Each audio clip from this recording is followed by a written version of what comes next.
If you've seen either one of my last two videos, you'll know how important I think characterization, character development, and character consistency is. I won't explain that in this video, but definitely check out those two if you're curious. So to continue my saga in the analysis of characters from the Sonic franchise, I wanted to talk about Shadow the Hedgehog. Shadow the Hedgehog is a character beloved by many Sonic fans, myself included. He is my favorite character from the series. His character was always just appealing to me. His design, the darker tones, the more complex themes explored with his character, his rivalry with Sonic, his interaction with his teammates Rouge and Omega, everything just worked. But then something happened, something about his character changed that forever affected his status within the Sonic community. And surprisingly enough, it wasn't entirely the fault of Pontac and Graff's writing. It was a problem that introduced itself in 2005 with the Shadow the Hedgehog game. This issue was remedied with the Sonic the Hedgehog 2006 game, but then Shadow kinda had a disappearing act when it came to the main games of the series. But I'm getting a bit ahead of myself. Let's take this from the top. I'm going to split this video into two parts. The first part will cover his character in Adventure 2, Heroes, and 06. I'll be talking about why his character is just incredible and had brilliant consistency with a great arc. Then, in the second part, I will talk about the downfall of his character and why his character changed so much from what it once was. I should also point out that I'm mainly focusing on Shadow in the games and not his appearances in external media. And so, without further ado, let's get started.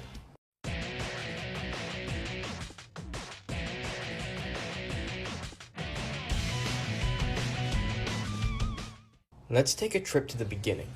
Shadow was first introduced in Sonic Adventure 2. Assuming you played the hero story, you first meet Shadow after the first boss battle in a cutscene that is just so well done. You have Shadow prominently standing atop the destroyed machine holding the Chaos Emerald. As Sonic approaches him, he uses Chaos Control to teleport onto the rooftop behind him, displaying his power. As Sonic begins to figure out his powers, Shadow calmly introduces himself and proclaims that he is the ultimate life form. I'm the world's ultimate life form. Farewell. But look at the way this scene is shot.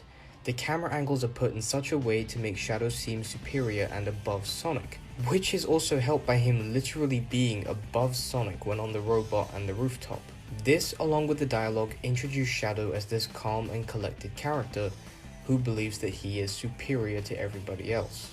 This is also seen with his character when he first meets with Eggman earlier in the Dark story. But Shadow undergoes a character arc throughout the entirety of Adventure 2. You see his true character appearing in both cutscenes and dialogue throughout the game.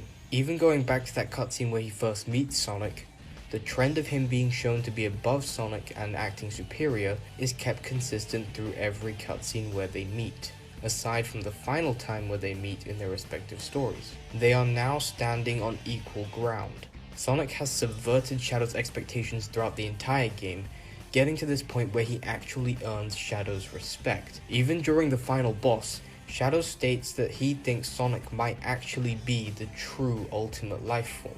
But this is all one tiny aspect of showing the growth of his character. To truly understand his character, we need to go back even further. About 50 years. At this time, there was a military invasion aboard the space colony Ark in which Maria Robotnik, who was Shadow's best friend, was killed. Past this, Shadow has been in stasis up until being released by Eggman at the beginning of Adventure 2. In one of the cutscenes, we see Shadow having flashbacks of Maria, back to when he was aboard the Ark. Shadow mistakes the words of Maria, altering them to seek revenge on humanity to avenge her death. We learn later that Shadow's memory was altered by his creator, Gerald Robotnik, who also wanted revenge on humanity for the death of Maria, who was his granddaughter.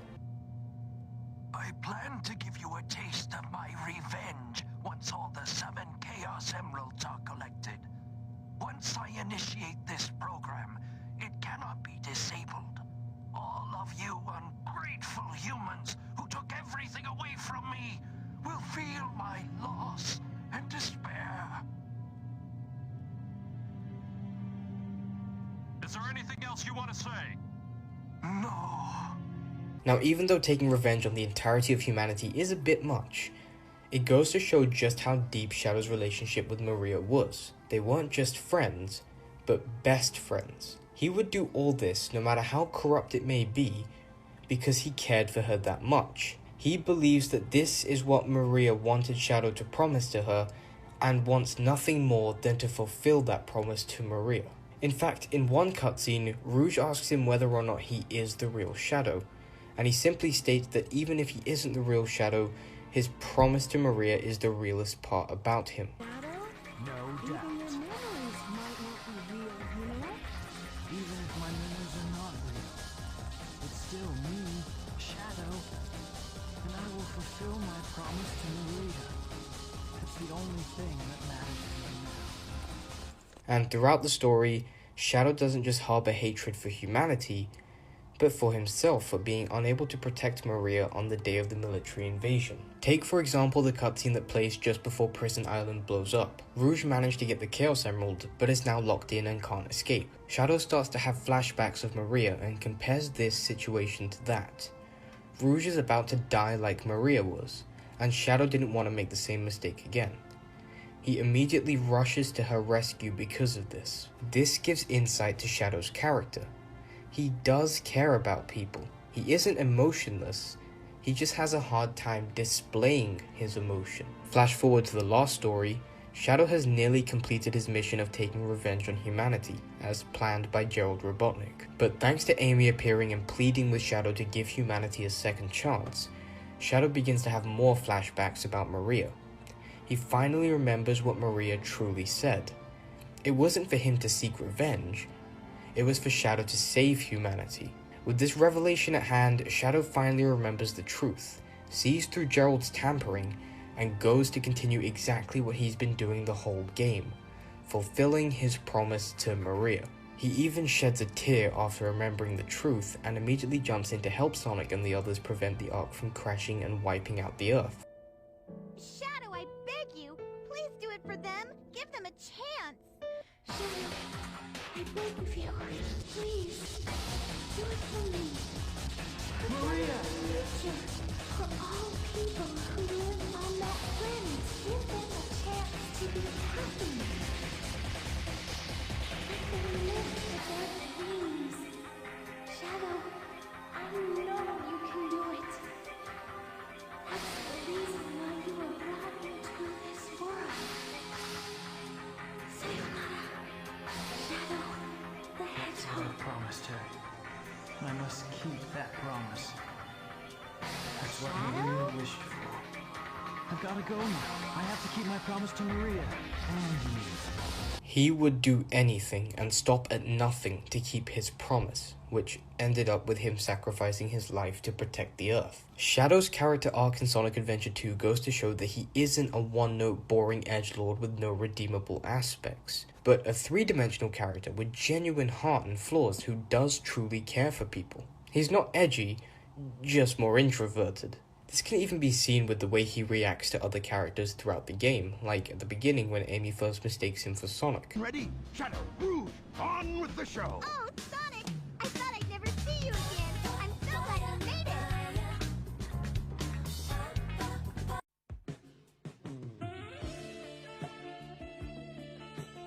If he truly was this super dark edgelord, he probably would have batted Amy away and insulted her, but he does no such thing. Now, moving on to Sonic Heroes, Shadow's character is kept consistent with the previous game. Sonic Heroes doesn't have a huge focus on story, but it got Shadow's character right. The way he acts and how he interacts with both his teammates and Sonic is done well. Even the very first cutscene of the Team Dark story gets his character. The second he was freed, E123 Omega activates and begins to attack both him and Rouge. The first thing Shadow does is get Rouge to safety before attempting to take on Omega. If he truly was Edgy the Hedgy, he would have just ignored Rouge, possibly letting her get hurt, just to duke it out with Omega. But he doesn't, because that isn't Shadow. After this fight is resolved, Rouge instigates the formation of Team Dark, with both her and Omega becoming Shadow's closest friends. This is another interesting point. Shadow shows no resistance to the formation of this team. Why? Because he genuinely enjoys being with these two and hanging out with them, even if he doesn't always show it. The story here is that Shadow managed to survive after beating the Biolizard in Adventure 2, but now has amnesia, which leads him to question who he is and whether or not he is the real Shadow. In the small cutscene that plays just before you start the Egg Fleet, Shadow declares that he doesn't care if he is real and that he'll just be himself, Shadow the Hedgehog. This is a small but great character arc for Shadow. It's confirmed in the Shadow the Hedgehog game during the final boss that this Shadow is in fact the real one. But the great thing about Sonic Heroes is that we don't actually know that. The ambiguity of this fact actually adds to his character here and reinforces his character arc. I'm just gonna go ahead and skip over the 2005 Shadow the Hedgehog game for now and jump straight into Sonic 06. Say what you will about this game, but they got Shadow's character down brilliantly here, mainly due to his dynamic with Mephiles the Dog. Shadow and Mephiles encounter each other multiple times throughout the story, but I'm just going to pick out a couple of these encounters. The first is their encounter in Flame Core. In this cutscene, Mephiles shows Shadow a projection of his fate in the future, stating that humanity feared Shadow's power and eventually hunted him down. You can see from Shadow's body language and physical reactions to this information that he is hurt by this news. But then Mephiles asks Shadow to join him, to which Shadow stands firmly against him, stating that he determines his own destiny. Come with me, Shadow. Let us punish this foolish world of humanity. It's only fair to give back what was intended for you. You have every right to want justice. That's absurd. Whatever it is you want to do, you can do it alone. You forgive humanity this folly, then? I determine my own destiny.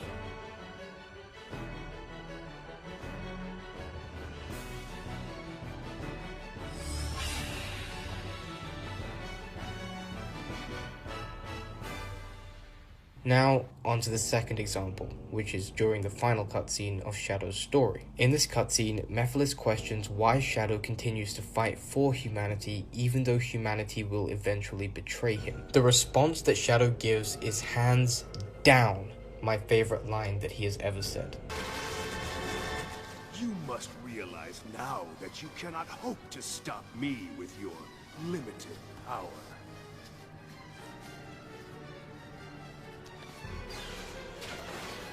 So you say. It's futile. The world will betray you. Why fight at all? Why risk your life for those who will persecute you later? If the world chooses to become my enemy, I will fight like I always have.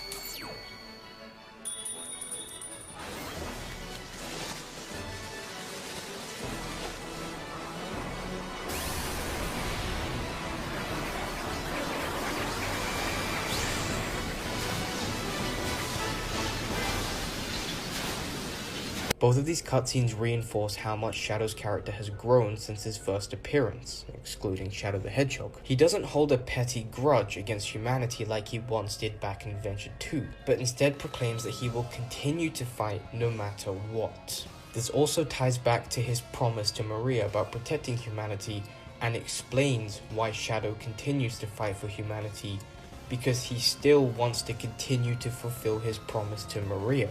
The fact that he's willing to fight for humanity even though they will turn on him just because of his promise to Maria reinforces his friendship with her and how strong it was. But another amazing dynamic they nailed is the one between him and Team Dark. The way he interacts with Rouge and Omega is in a way that is consistent with their established friendship.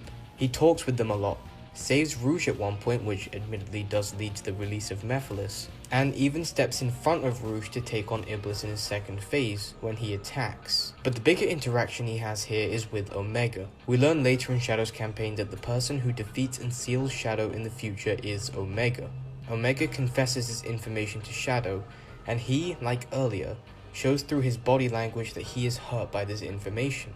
It wasn't just humanity who turned on Shadow, it was also one of his closest friends. The one that defeats and seals you in the future is me.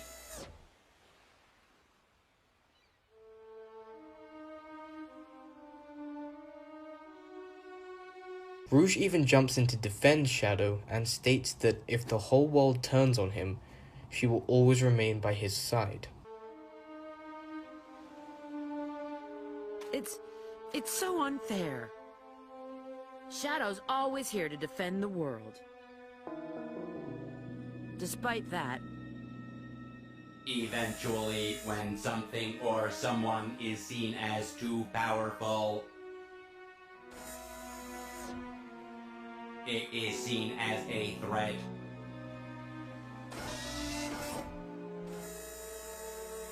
And then the world becomes its enemy.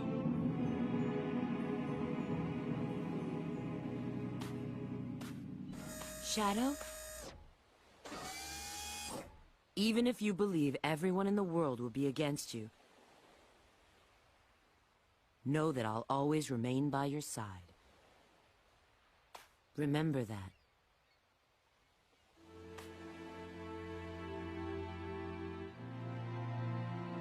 I will. But even when learning of this betrayal, Shadow still stays with his friends and defeats Mephiles, true to his character. Through all these examples I've given, you can see how Shadow is actually a very deep and complex character. He isn't just a hate-filled, edgy character with no redeemable aspects. These 3 games go to great length to explore Shadow's character properly, and not just give in to all the stereotypes of his character that were made.